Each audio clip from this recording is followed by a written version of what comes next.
Hello, my name is Jimmy and this is the 2023 Honda CRV. And I've said that exact same thing not that long ago, but this is the hybrid version. And it's actually first for Canada because we actually haven't had a CRV hybrid in the last generation that you may have gotten in the US. So this is very, very new and quite exciting for us. But here it's almost 51,000 Canadian dollars. So what do you get with all of that? Let's take a look, starting with the looks. On the front here, we got the chiseled headlamps, the blacked out grille as it is a sport touring. So a lot of the exterior pieces are blacked out, like the grille, wheels, mirror caps, as well as the roof rails. But it's a distinctive looking front end with the hybrid because of, well, these little finishers on the bottom. And actually makes the front end look a little bit more different and a little bit better than, well, the standard trim. Moving along to the side, we got 19-inch wheels that are blacked out because, once again, that sporty treatment. Mirror caps that's blacked out. You still get the chrome surrounds around the windows, but blacked out roof rails on the top.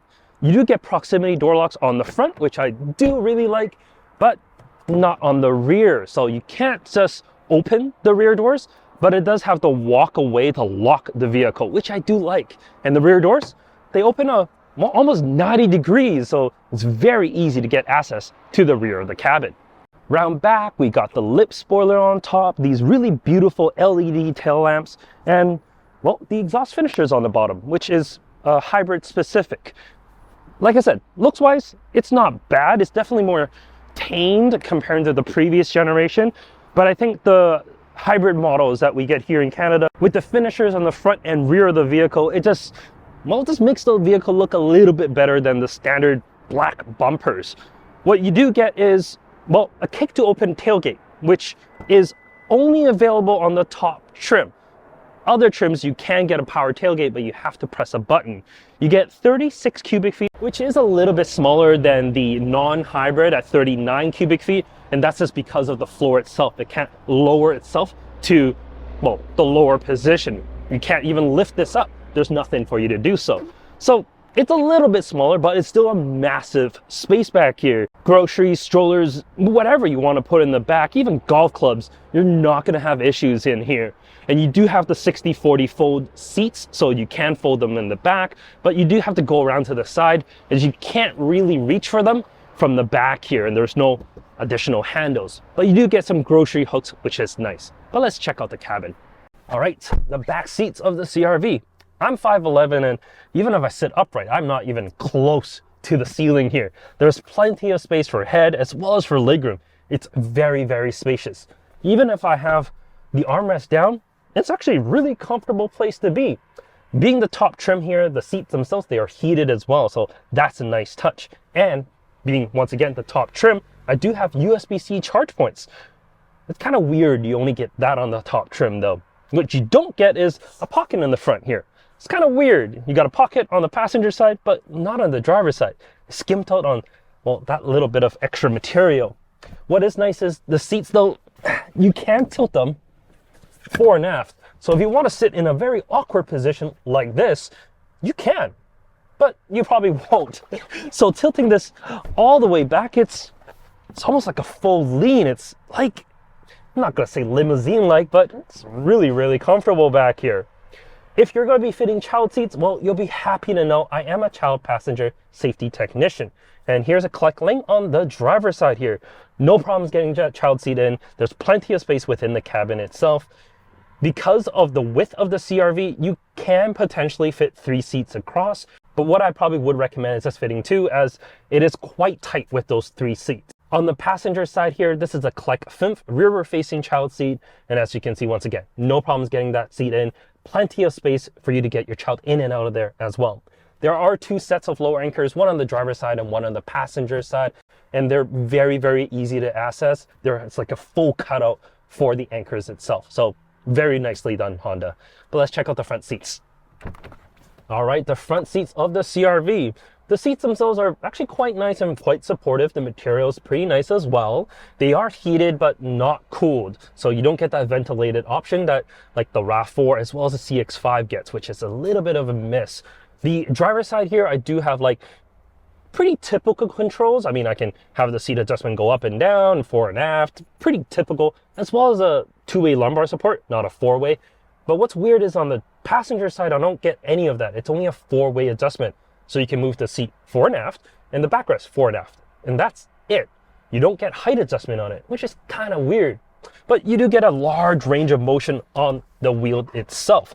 So at least for the driver, you can be pretty comfortable. Passengers, well, sorry, you don't get that.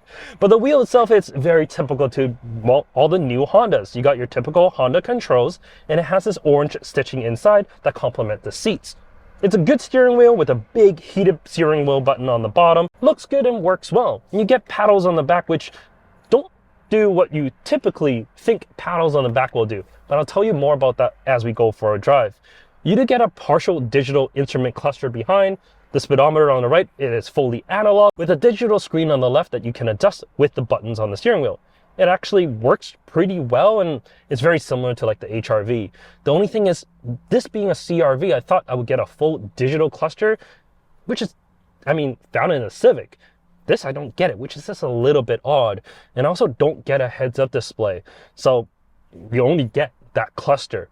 What is nice is they lifted the 9-inch infotainment screen from the top-end Civic, which means I do have wireless CarPlay, which I personally do love. Put my phone right on the Qi wireless charger here, and I don't have to really think about it. It just connects and everything works really well. This being the utmost trim, I do have the Bose audio system in here, and it sounds a whole lot better than the sport trim that I had a few weeks ago. It makes a huge difference. But the rest of the interior, I would say, is very similar. Sure, you do get better material on the seats than the cloth seats I got on the sport, but the rest of the controls is very similar. You still get this glossy plastic on the side. You still get the same climate control knobs. I mean, the rest of it is super similar. So, I mean, is there really a point of going with this top touring trim? Well, the main thing is that powertrain. So let me tell you a little bit about it.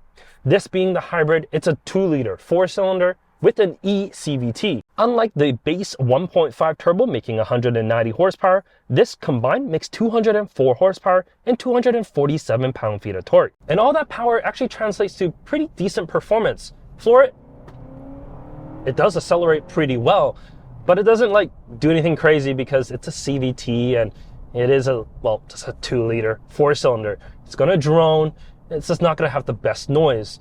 And don't think that the paddles in the back, it's gonna allow you to shift up or anything like that. There's no sport mode. Well, there is in a drive mode, but there's no sport in the transmission to allow you to use these paddles.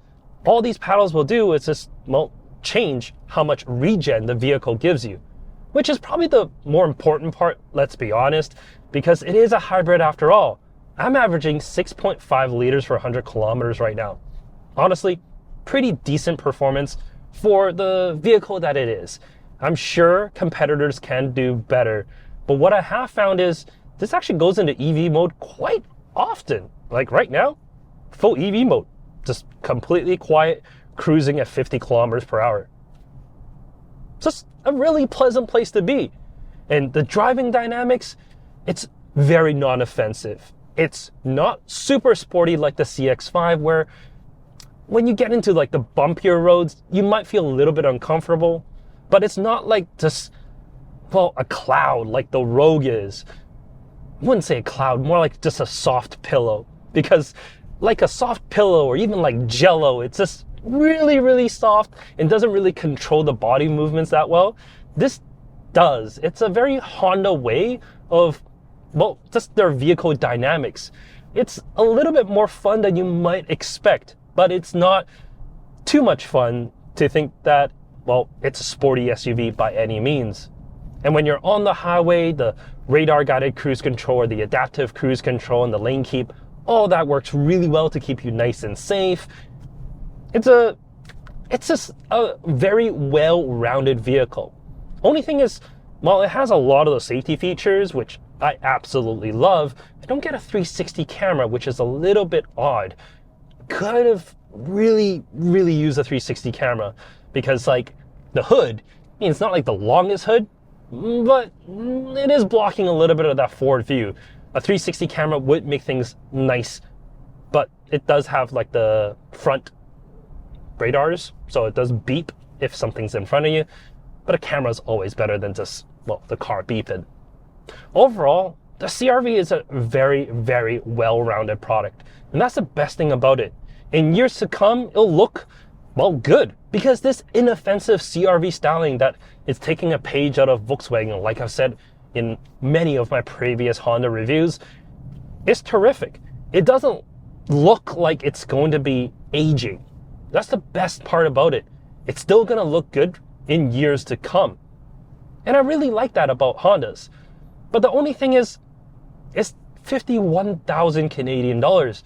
It's the price point that gets you. Because for just $2,000 more, yes, just $2,000, you can step into a Lexus product, a Lexus NX 350h.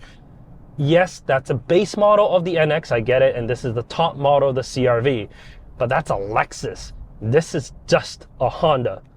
So the pricing, I think that's the biggest factor, to be very honest. It's just too close to that upper luxury brands. In any case, thank you so much for watching this video and coming along with me with this CRV Hybrid. What do you think of it? Is it worth 51,000 Canadian dollars? Is it not? Let me know in the comments section down below. I'll catch you next time. Take care.